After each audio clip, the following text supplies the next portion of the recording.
देखिए दोस्तों, आज हम बात करने वाले हैं थेल्स प्रमेय क्या होती है। थेल्स प्रमेय को ही हम दूसरा नाम बोलते हैं। क्या नाम है दूसरा?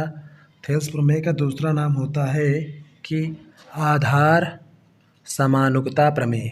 ये दोनों नाम होते हैं। तो थेल्स प्रमेय हम बताते हैं कैसे करना है, हमको प्रूव करना है। ये रेखा तथा कक्षा क्लास 10 में त्रिभुज चैप्टर है, जिसमें आपको ये बहुत समस्याएं होती हैं। कई दिन से बच्चों का आ रहा था कि थेल्स प्रमेय समझा दीजिए, तो हम थेल्स प्रमेय बता दें। देखिए थेल्स प्रमेय क्या होती है, इसको हम दूसरा नाम होता है आधार समानुकता प्रमेय। दूसरा नाम है आधार समानुकता प्रमेय। तो हमारे इस वीडियो में बात करने वाले थेल्स प्रमेय।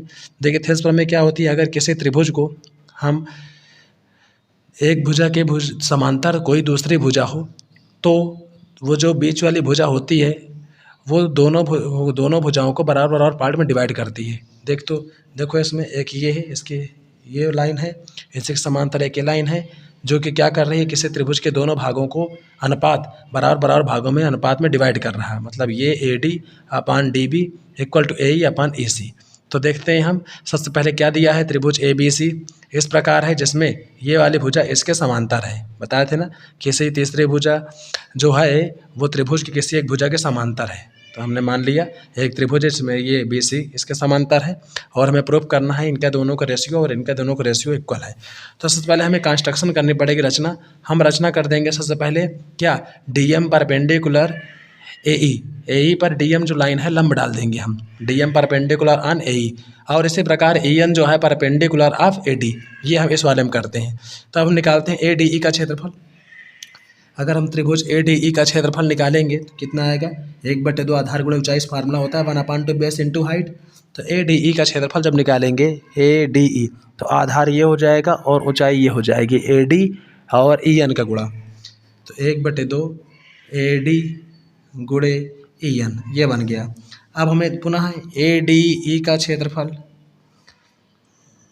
एक बार हमने आधार क्या माना, AD, अब की बार हम आधार AE मान रहे हैं।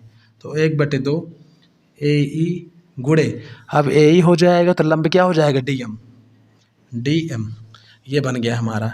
ठीक, समझ में आ गई होगी बात। एक बार हमने आधार माना क्या, AB, और एक बार आधार मान रहे हैं हम क्या, ये वाला AE।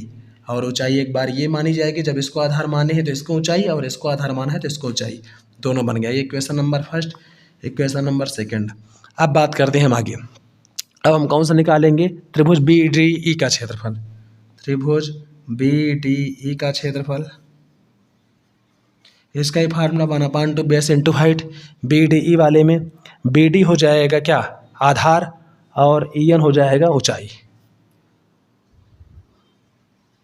ये देख रहे हैं त्रिभुज BDE का क्षेत्रफल, ये BDE। तो आधार एक बार क्या माना हम, BD, तो ऊंचाई हो जाएगी हमारी कौन सी, ये वाली EN। वैसे ठीक है, अब आगे त्रिभुज BCE। त्रिभुज BCE का क्षेत्रफल 1/2 EC गुणे DM ये हो जाएगा। अगर हम निकालेंगे BCE का क्षेत्रफल, BCE का, तो 1/2 बेस क्या हो जाएगा ये, और ऊंचाई हो जाएगी ये। ठीक, समझ में आ गई होगी बात आपको।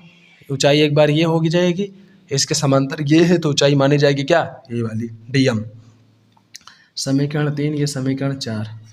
अब डिवाइड करेंगे, क्या करेंगे, समीकरण 1 भागे समीकरण 3। समीकरण 1 में समीकरण 3 का भाग दे देंगे, तो 1/2 त्रिभुज ADE का क्षेत्रफल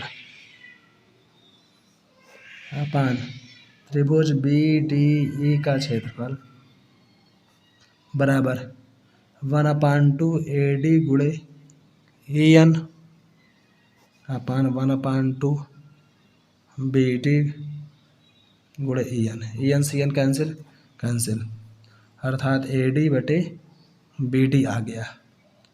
किसका, area of triangle ADE upon area of triangle BDE। इतना क्लियर हो गया होगा। अब हम आगे बताएं। इतना हो जाने के बाद ठीक है, अब हम क्या करेंगे, इक्वेशन 2 में, इक्वेशन 1 में 3 का भाग दे दिया, अब 2 में 4 का भाग देंगे। समीकरण 3 भागे समीकरण नहीं, समीकरण 2 भागे समीकरण 4। तो ट्रायंगल ADE का क्षेत्रफल बटे ट्रायंगल BCE का क्षेत्रफल 1/2 AE बटे AE गुणे DM अपान 1/2 AC गुणे EN। ठीक, ये चीज़ क्लियर हो गई होगी। पहले समीकरण 1 में 3 का भाग दिया, समीकरण 2 में 4 का भाग दे रहे हैं हम। ठीक, ये DM है, कैंसिल हुआ ये चीज़। तो अर्थात ट्रायंगल ADE का क्षेत्रफल बटे ट्रायंगल BCE का क्षेत्रफल का रेशियो आ गया AE बटे AC। ठीक, अब हम देखते हैं, एक बार इसका क्षेत्रफल का अनुपात आ गया, अब दोनों त्रिभुज का उनका क्षेत्रफल का अनुपात आ गया।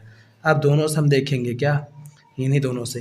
तो क्या हो जाएगा, चूंकि ट्रायंगल ADE का क्षेत्रफल अपान ट्रायंगल BDE का क्षेत्रफल बराबर ट्रायंगल ADE का क्षेत्रफल अपान ट्रायंगल BCE का क्षेत्रफल, दोनों क्षेत्रफल का अनुपात क्या हो गया, बराबर है। तो हम कह सकते हैं क्या, इनका दोनों का मान भी बराबर हो जाएगा, बराबर AE बटे AC। इस प्रकार हमारा सिद्ध होता है कि दोनों त्रिभुजों का जो है भुजाओं के मध्य बिंदु का अनुपात, दोनों त्रिभुजों का भुजाओं का अनुपात जो आता है बराबर आता है। ये हो जाती है हमारे थेल्स थ्योरम। तो नोट डाउन कर लीजिए, आपको ये थेल्स थ्योरम बहुत इंपॉर्टेंट है, कई बार पूछी भी जाती है थेल्स थ्योरम। कैसे हुआ पता चला आपको, पहले हम ऊपर के त्रिभुज लिए हैं और ऊपर हमारे रचना करने से 2 त्रिभुज प्राप्त हुए हैं, उनका अनुपात। फिर नीचे के जो बड़ा त्रिभुज है, कौन से, नीचे वाले BED और DEC, इनका भी हमने किया नीचे से, और दोनों का फिर हमने क्या किया, क्षेत्रफल निकालने के बाद भाग दे दिए हैं। इस प्रकार प्रूफ हो गया। ठीक, तो ठीक, बस इतने के साथ इतना ही बात करते हैं। धन्यवाद गाइज।